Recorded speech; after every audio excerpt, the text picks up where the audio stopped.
Welcome, welcome, welcome, everyone. Welcome to Her Money and Investing Show with yours truly, Jessica Perrone, founder of Her Financial IQ, where we are making money and investing relatable and fun. Today, we have an episode that is going to leave you feeling empowered and ready to tackle something that a lot of you may be experiencing, which is credit card debt. But before we dive into today's topic, I wanted to remind you that there's so much to explore at HerFinIQ, whether it is catching up on past shows. Yes, we have so many expert guests that are talking about topics that are pertinent to all of you ladies out there. But I also want to remind you that we have the courses out there as well that can help you to start building your wealth. Now, what really makes Her Financial IQ truly incredible is the community we have built here. It's all about supporting each other in our financial journeys. So I encourage you, as you come into the stream, introduce yourself in the chat section of the broadcast. And don't be shy. During our live broadcast, feel free to ask questions and share your thoughts. We are here to help you. And I'll do my best to weave your questions into the conversation. Your participation really does make this show all that more special. I also want to hear from you. Your feedback matters. So let me know how I'm doing and what topics you would like to see discussed in these episodes. This show is all about catering to your needs and providing you with the tools and guidance that you need for your financial journey. Today, we'll be discussing a topic that affects many households: credit card debt. And in today's financial landscape, addressing this issue has become increasingly more important. And I will say this, while responsible credit card usage can be an important part of building a good credit score, sometimes unexpected expenses, high balances, and compounding interest can lead to overwhelming debt. But I want you to know that you are not alone in this struggle. I actually have a recent statistic that is kind of mind-blowing. It is the average American household credit card debt statistics, and it is estimated to be just under $18,000 per American household. That is a huge number. And that number can be really, really super overwhelming. Now, paying off credit card debt is a huge part of getting your financial ducks in a row. Now, you may be wondering, what exactly are the financial ducks? Well, it is a term that I coined in the Before Investing course, and it represents the essential steps it takes to create a financial surplus. And that surplus can then be directed towards investing. In simple terms, by tackling these financial ducks, you'll be putting yourself on a path to generating a surplus you need to start investing. Think of it as getting your ducks in a row, but for your finances. And to help tackle today's biggest financial duck, which is credit card debt, head on, we have a very special guest, Ikuma Ojok. And she is the senior financial counselor at the Pittsburgh FEC, or Financial Empowerment Center. I'm going to bring her on in right now. And hello, Ikuma. Hi, everybody. I'm doing so good, and I'm so grateful for your time.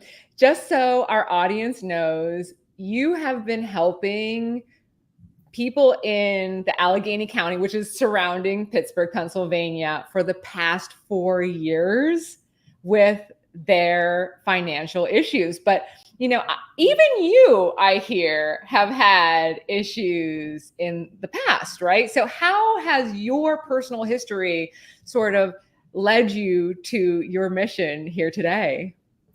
Sure. Thank you for having me, Jessica. My personal experience with debt or handling debt or just understanding debt in general is that I was at this position at certain time in my life, which is whatever I'm helping my client with right now. I was there. However, the difference is they didn't have programming such as the Financial Empowerment Center to help. I mean, they did have financial counseling, but it's not for free, Yeah. right? I kind of learned from the hard way. Like I learned from my mistake. I mean, granted, with my financial background or my educational background, you think somebody who went into business or study finance. I like literally from high school, like as soon as I graduated high school, all the way to getting a master's degree, I am, dealing with finance or learning business or finance in general. So, I mean, I learned from my mistake, and if I can help, right, somebody that cannot, you don't have to have your own mistake to take care of your finances, right? There is so many resources out there. There is so many services that can help you with that. Now, you were saying that, you have this degree, right? You have this master's degree in business, but even you found yourself in debt. Is that what you're sort of alluding to here? Yes, I mean, starting with student loan debt, which is, looking at my loan debt is profound, like an astronomical amount of debt that I was taking on, not understanding what that is. I came from a background that we didn't talk about money. Yeah. Like, talking about money is, it has to be an issue, right? To talk about money. So, just handling my finances and then also coming from immigrant, background, first generation immigrant to the United States, it was, it was like, I was literally an ATM for everybody else but myself. Mhm. Like assisting other people was top priority comparing to taking care of yourself. So I ended up being in, a lot of debt, credit card debt on top of my student loan. And this credit card debt actually are the worst debt that you can ever have if you don't know how to manage it. So I was one of those people who went to college. I was so excited about going to college. And as soon as you come out of the financial aid office, you have all those credit card companies that Yes. they have their table. And they're like, oh, that's free money. And it's not free money, right? I didn't understand compound interest, didn't understand interest, APRs, didn't understand like, hey, it's only $10 a month or $25 a month. One of those credit cards I just got rid of not too long ago because I was literally paying the bare minimum and not understanding how credit works, how that system works. That's an amazing story. And for those that don't know what the FEC is, do you want to just talk a little bit about, because it's an amazing organization and there are FECs all around the US. So I really want to let people know that there is this resource to help them get out of debt. So you want to explain a little bit about what the FEC does? Yes, so the Financial Empowerment Center, it is a nationwide program, or a lot of cities are actually trying to join. They offer free financial counseling, one-on-one financial counseling. The pillar of the program, or the things that we focus on, it's reducing debt, improving credit, savings. So this will be savings for any goals, could be long term or short term, and safe banking. Safe banking, we are part of something called Bank on Standard. Bank on Standard is, to make mainstream banking affordable. for people who are underbanked or not banked. So underbanked means they have the bank account, but they use other method of money transactions, such as money order, which is cost money, and not bank. They don't have the bank account, and having a bank account or like banking in general, that's fundamental to your overall financial situation. And then the program is actually part of the City for Financial Empowerment Fund, which is through the Bloomberg Foundation in New York. We actually have two FEC in Pennsylvania, one in Philadelphia and one in Pittsburgh, and there's so many are opening throughout the United States. And and if anyone's interested in learning more about the FEC, I actually have it printed up and on my desk, all the locations. So you can actually DM us right in the show chat, and I'll do a quick reference to see if there is one in your city as well. So Ikuma, a lot of people feel alone. They feel helpless. Like you said, don't really talk about finances. But what are some statistics about that will help people actually feel not alone, but also shock and awe us at the same time? Right.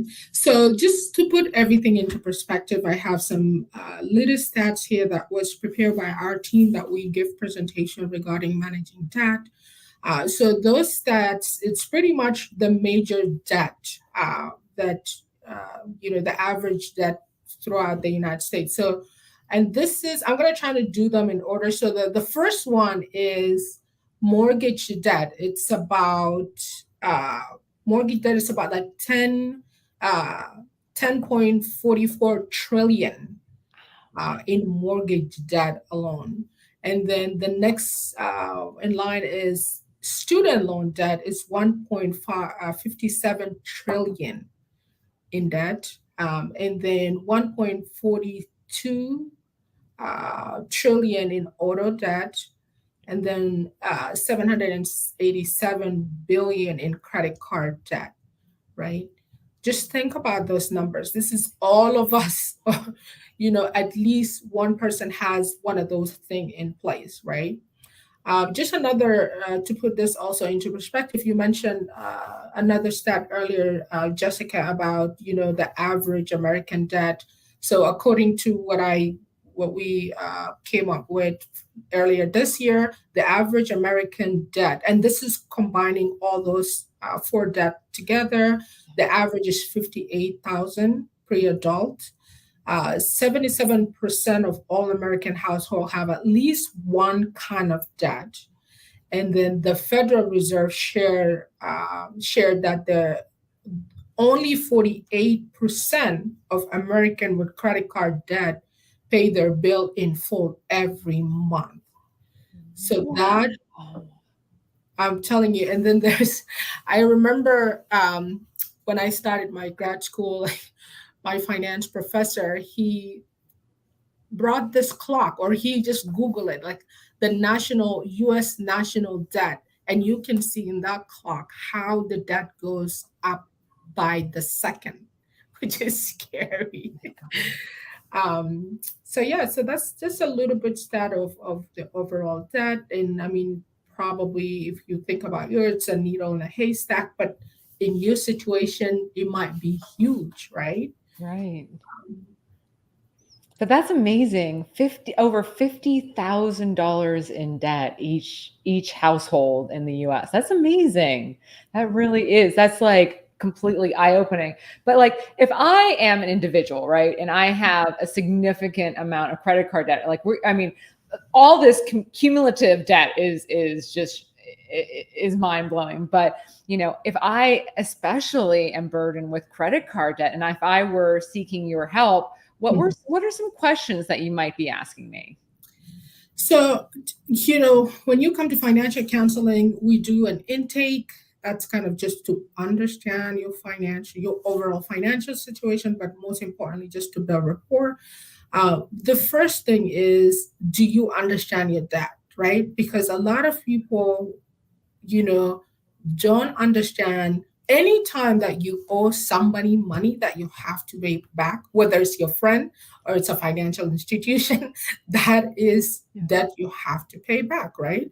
The point with that is that how you want to prioritize who you want to pay, or how fast you want to pay it. The second thing that I usually ask, so that we're not repeating ourselves, or we're not repeating the things that you already have done successfully, is what have you done thus far regarding your debt, right? What some of the things did you try to work with your creditor? Did you try to, select some of those debt management tools to pay your debt? And then kind of take it from there, right? Because we don't want to revisit the things that you already have done. And then lastly, a budget. I spend a lot of time working on a budget. A budget can tell you a whole lot about your situation. Are you able to afford to pay this debt? What is going on? What are some of the things that you can adjust in order for you to be able to handle this financial goal of reducing your overall debt? You're muted, Jessica.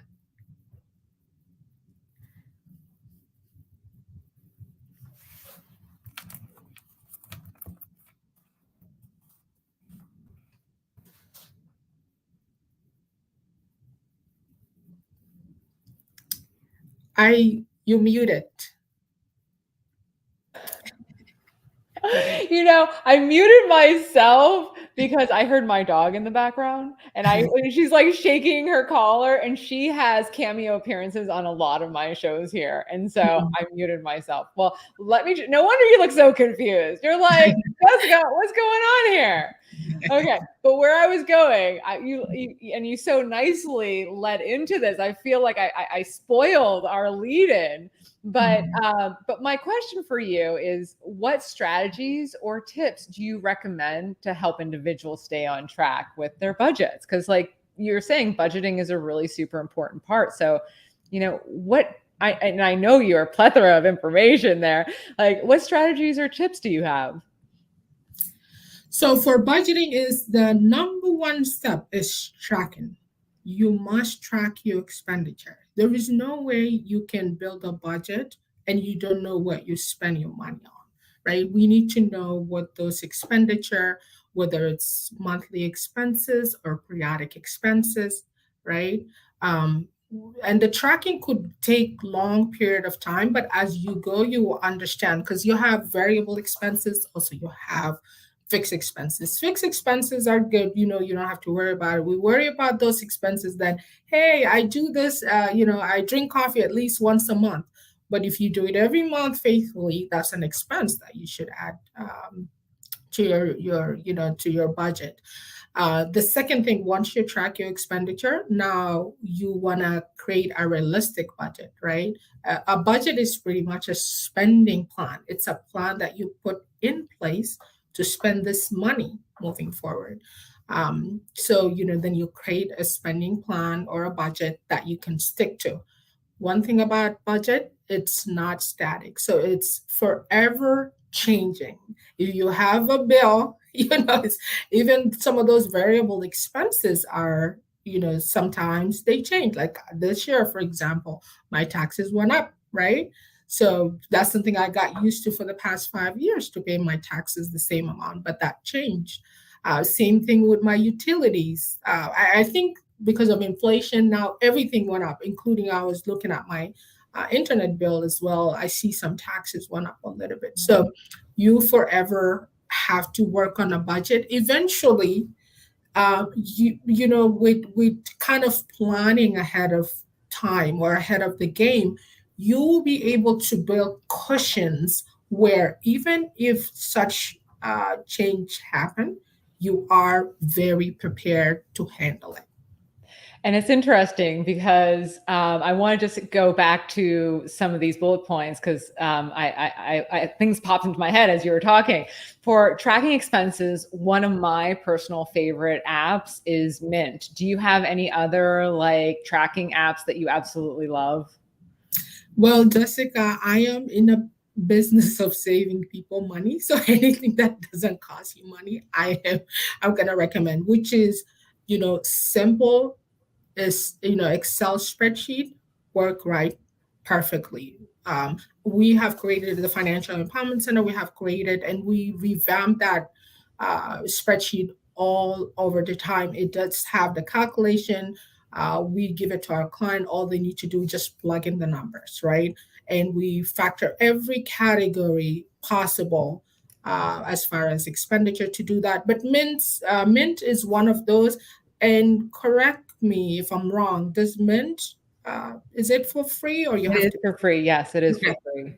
Yes, yes. So there's a couple of free budgets out there. I mean, you don't get the whole experience as far as what they trying to, market out there. But hey, use the free one. Yeah. I'm old school writing things down, Yeah. put everything into perspective, right? Every month, you know with tracking also, you don't want to do tracking at the end of the month. You wanted to do it as you go. I mean, every day will be excessive, but hey, if you're starting the journey, I'll say do it every day, because that kind of remind you of your goals, right? Align it back to your goal. It could be frustrating for you to do this, or eye-opening in some case or most cases, Yeah. but it is why you wanted to handle your finances, by knowing where everything goes. Yeah, and I love the idea of writing it down daily. And also, I just want to do a quick plug for the budgeting worksheets that we have in the before investing class as well, where you can write down all your expenses. But I kind of like the idea of the tracking to sort of see the compartments. I love how it spreads out and says, okay, so you can really see the needs versus the wants, right? That you talked about. The other item I love that you brought up is the idea of daily, because if you wait until the end of the week, it's just overwhelming and you have to go back and like go through everything. And then you're like, I'm not going to do this. But it's almost like when you're dieting too, right? You're like, you write down your calories, you write down your intake. So it's almost like writing down your financial consumption.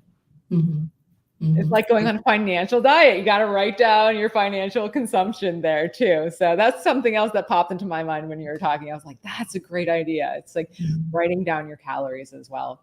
Now, the last item that I was thinking about is, how you're saying to like revisit your budget constantly.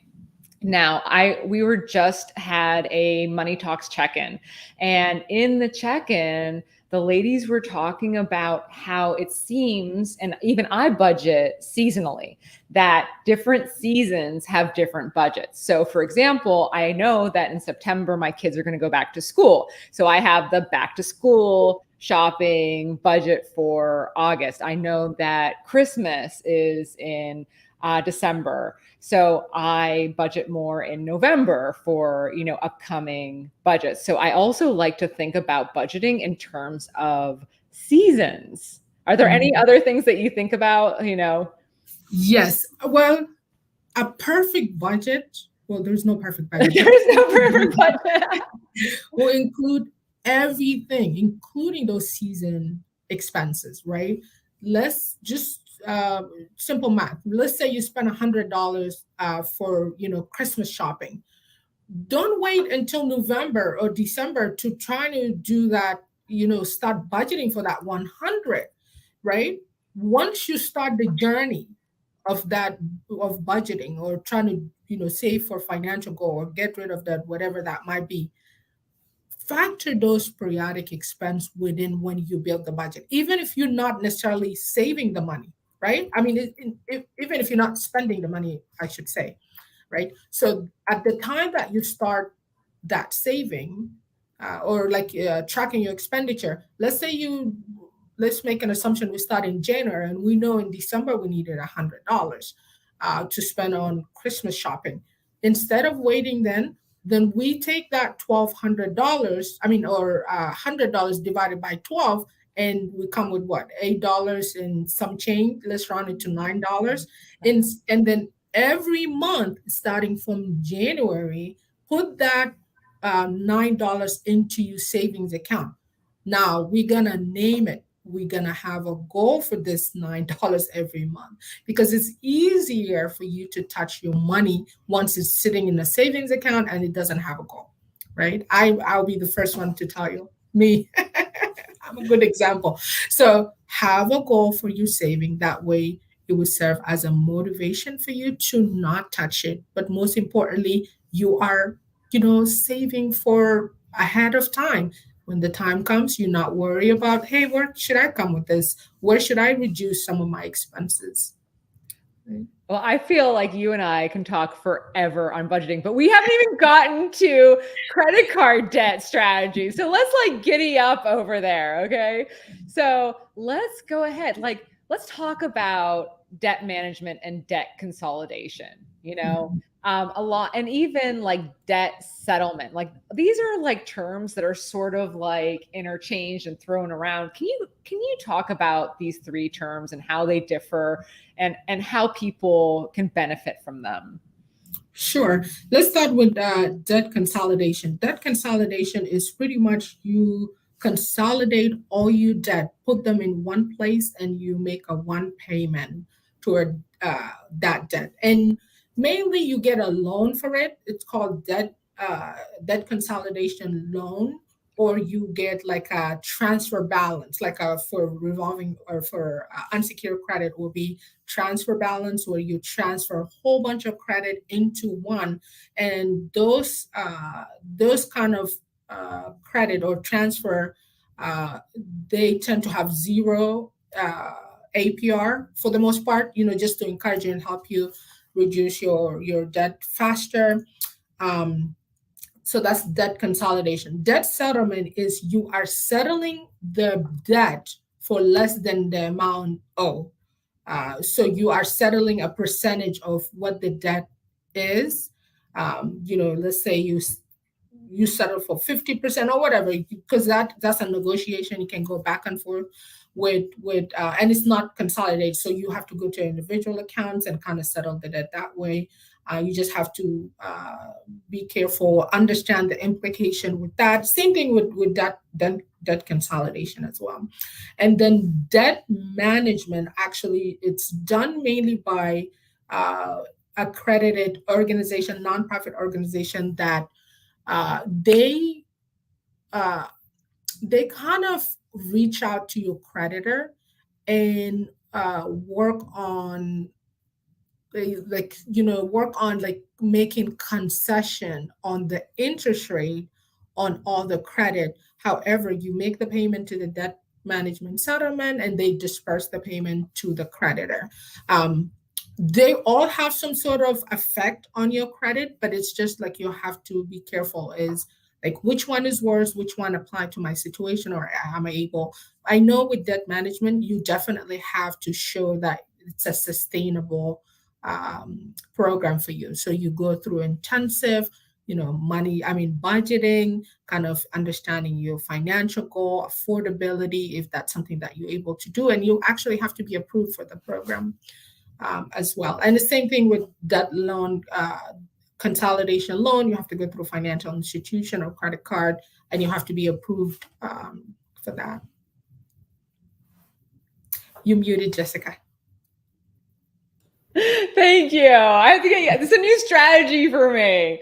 So I have to get used to it. So thank you, Akuma. So I feel like the debt consolidation, I feel like that can sort of be one of the best solutions for your credit score, though, if you do it right. How do you Right. feel about that? Because like if it's a consolidation through a loan, right, and you can reduce the APR on that loan, and you're showing that you can pay off the payments, that can actually improve your credit score, right? Right, but it depends because you have to remember, not everybody have the same situation and the qualification to get those kind of things, right? So to get a debt consolidation loan, you must qualify for it, right? So if you don't have good credit score, same thing with the uh, balance transfer as well. If you don't have good credit score or whatever the requirement for that, you're not going to be able to get it to begin with to have Yeah. that. And I also feel like with the debt consolidation on a 0%, the balance transfer, that's only for a little bit of time, right? That goes back to the super high APY. So APR. So like that in itself is something that people have to look out for as well. Right. I strongly recommend, and I tell this to everybody, hey, this is a tight time. You have to be very intentional and strategic with the balance transfer, right? One, to do a balance transfer, there's like some sort of fee that you have to pay for transferring a balance, about 3%. But I mean, granted, if you are very intentional with this goal, and then you work on that time frame. So you have to, and I, clients who worked on this kind of repayment plan, we have a comprehensive plan, and we use something called the SMART goal method to work it out, right? So this is like being specific, measurable, right? Measurable will be, hey, we have 18 months to pay this, or 24 months to pay this. So we're going to divide this amount of, into like 24 months, and this is what you're going to be paying every month, right? Attainable is that, like, I mean, that's why you have to go back to the fundamental of how do you spend the money, budgeting. I always sound like break a record. My clients are always like, oh, here she comes. I was like, yep, we're not going to go to the next step. We need to find out, like, I'm here to help you navigate this. You still the driver of this vehicle. I'm here to give you strong recommendation and suggestion, and you to make the final decision. So it's kind of, yeah, you have the time, you have the zero interest, but it works. It definitely works. You have to have the discipline, to do this for sure. Now you had so Ikuma and I have worked together on a couple different projects, and one of the projects that we worked on, you actually talked about a debt consolidation loan that people can apply for and see if they can get it for helping them with their debt consolidation. You want to talk a little bit about that? Sure. We have a local organization. Here's the Hebrew Free Loan. It is absolutely zero interest, right? Again, you have to go through the process. It is wonderful. I have referred so many clients to that organization to help them with debt. They're not your typical financial institution. So they overlook a lot of technical things that financial institution might look at, but they will also work with you as far as not only giving you the loan, but you have to go through counseling. Hopefully you are, have some sort of services such as ours to keep you on track with everything. And at some case, some of those clients who, were forgiven for some of their debt, that's just what the Hebrew Free Loan does. If they see you working very hard, they might forgive you for like the last $300 of your of that debt. So it's great. So look for similar organization in your state that offers such programming. Again, I am Jessica, as I mentioned earlier, I'm in the business of saving people money. So you wanted to start with those first, right? And if that's not a situation for you to tap into, then look into something that you are paying lesser interest than what you are paying currently on your debt. Now, I had also heard about credit unions and the role that they can also play in restructuring your debt. Like talk about why credit unions might work with you a little bit better than like another sort of financial institution. Right. So credit union I love credit union. They're very intimate. I feel credit union not only just handling your money, but they also, as long as you express your financial goal, and that's a lot of us when we have banks or credit union, we just use it for like daily transaction, but we don't actually explain or let them know, hey, I wanted to buy a house or I want to buy a car, right? credit union interest rate on anything, any loan is way lower than your typical financial institution. I always tell people, if you have a credit union, go to them first, let them know what your financial goal. They actually will tell you, like, hey, you need to work on A, B, C, and D, even if they're not able to provide that service. But they will tell you, in order for you to qualify for this, work on this. Um, their interest rate is low. Their interest rate is low. Their interest rate is low. I have to say it 3 times. And they work with you. It feels like they really care from what I'm getting from you as well. Yes, they do care. They reach out to you.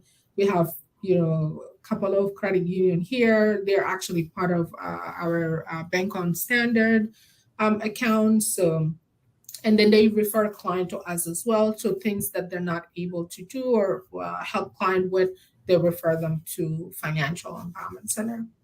So another thing you can do is shop, right? You can shop consolidation loans too. And I one of my favorite sites to shop anything financial is bankrate.com. Do you think that's also a good tool for shopping for consolidation loans as well? I mean, you just should shop around in general. Like Bankrate is one of those places, NerdWallet. Also go to your bank, local banks. Just say, hey, do you provide or offer consolidation loan? See what they have and write it down. Write everything down. Like literally create your own chart and look at what they offer and compare and contrast, and align that back to your financial goal of what you're trying to do. Hey, this is not going to work for me, or this going to work for me, or most importantly, which one is going to save you money. It's so funny that you say that, Ikuma, to write everything down and make spreadsheets. I do that for everything. Like even if I'm shopping for a dentist, I do the same thing. I'm so and I didn't realize like how geeky that was until I just analyzed myself, because I actually do that for everything I shop. And maybe that's like something that I'm just a little nutty about, I guess. Yeah, I mean, and writing it down doesn't have to be pen and paper. It could be like a notebook. It could be on your computer. Like I use my handy dandy planner. Like it's everything there. Like my money tracker, my budget, my goals for the month. So because when you write things down, especially on things that you notice all the time, right? When I meet with client, I said, hey, those are the goals you set for yourself. Put it on the fridge every day. And I know all of us go to the fridge at least once a day, right? So, I mean, in my case, I put that on the fridge for my kids to see, because also share your finances with your family or people who you share finances with. You'll be surprised how people can actually help you with some of those things. Just kind of being considered or just trying to help in one way or another for you to achieve your goal. Now, Ikuma, I can't believe it. 40 minutes have already gone by. But I do want to just really quickly touch upon when to use bankruptcy, because I know it's such an implication for your credit score. Maybe talk a little bit about the implication on the credit score, and when would you a last resort effort and you need bankruptcy? What is that last resort, do you feel? Right. I mean, just to little disclosure here, we're not legal advisor, but we can educate a client about bankruptcy, just explain the process to them. But for the most part, we refer them to an attorney. So when would that situation be, a good situation for a client or to, take on, is if the client exhausts all method of reducing debt, right? All those things that you try your best to handle your debt, but it's not manageable, right?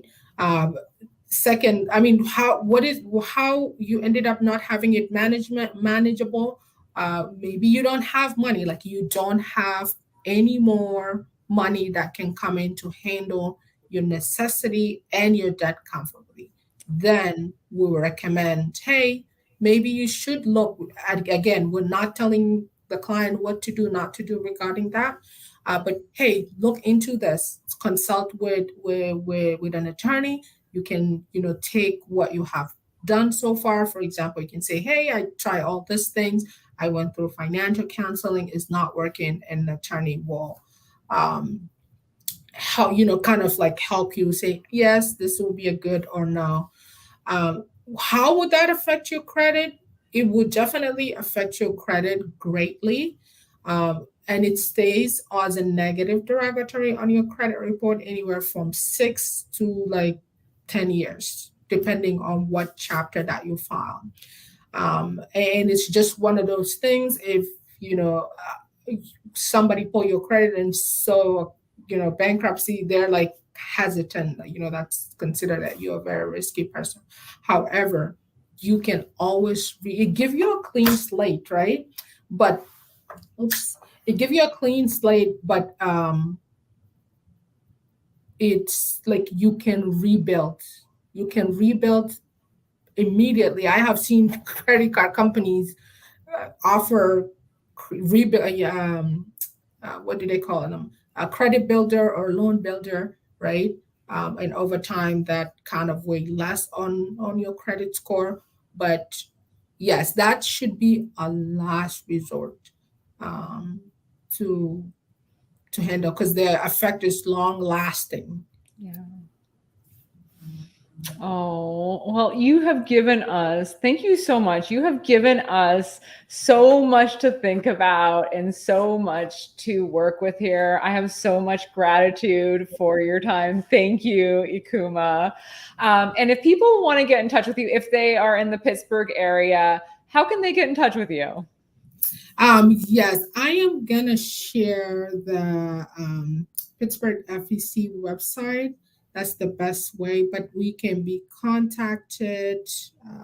Let me see here if I can get it up. Our 1-800 number is 1-800-298-0237, or you can visit our website to schedule an appointment. Just go see some of the things that we do locally here. But also you can, if you're not in Pittsburgh, in other areas, just look up the Financial Empowerment Center in your state and see if that's something closer to you. Now, hey, I just did a quick Google search and I found a pittsburghpa.gov/FEC. Is that the website? Yes, I was gonna just share it now on the link. Oh, look at us. Teamwork makes dream work. Yeah. So, but thank you so much. And as I come to a close, Ikuma, I love to leave people with some inspiring words. And today's inspiring words are from excuse me, I can't talk today, Toni Sorensen. And what she says is, one step at a time. Baby steps are still steps. Crawl if you must, but keep moving forward. You will never be defeated as long as you keep moving. I love that quote, Ikuma. Yeah, absolutely. I cannot agree more.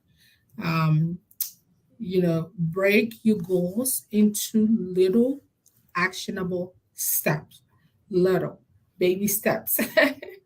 Because if you focus, they say, hey, focus on the light at the end of the tunnel, but you have to go through the tunnel. If you live in Pittsburgh, there is tunnel everywhere you have to go or bridge. Yeah. So yes, break your goal into little actionable steps.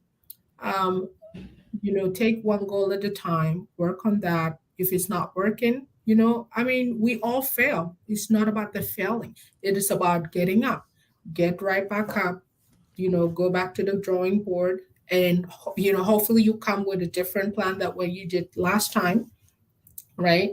And then celebrate those little achievements because those serve as a motivation. Dealing with money is not 20% is math, 80% is emotion. So you need some happiness. You need some motivation. You need to be hopeful about the process. So celebrate those little victory. And then hopefully you achieve your goal by the end. Yeah. And I feel that, if people are feeling overwhelmed or discouraged, just taking a deep breath and then, stop, take a deep breath, and then figure out what your next little step is in the right direction. Like you were saying, those manageable, those babies, like we were saying, baby steps. Mm-hmm. And I really hope that this discussion that we had today provided valuable insights and tips for all of our viewers to say bye-bye to credit card debt and build a brighter financial future. And don't forget, everybody out there is so much to learn out there.